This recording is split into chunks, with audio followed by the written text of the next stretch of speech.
Illinois launches the first initiative of its kind in the state, a task force created to prevent placing innocent people behind bars, better known as the Conviction Integrity Unit.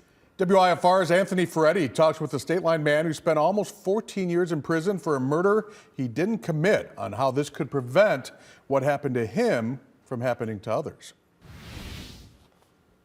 It took 6 appeals over the course of more than a decade for Alan Beeman to be released from prison. He says this new unit is an important step in putting the right person behind bars, but he hopes actions speak louder than words.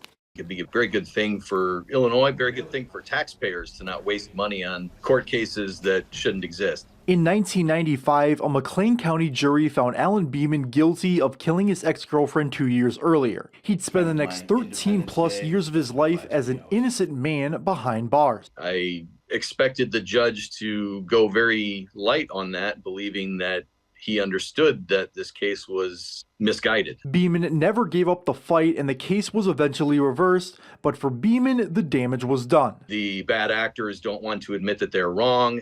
It leaves the exoneree still a victim even after they're released. Now, Illinois Attorney General Kwame Raoul wants to fix this.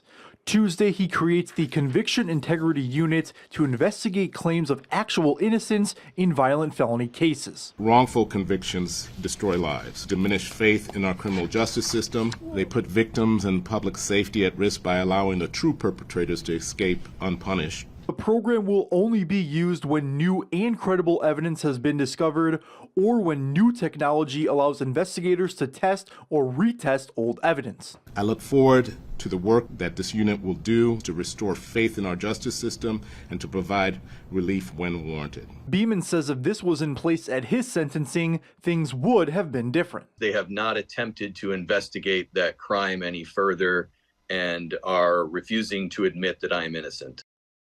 If the person is found innocent, investigators will try to find the true perpetrator of the crime.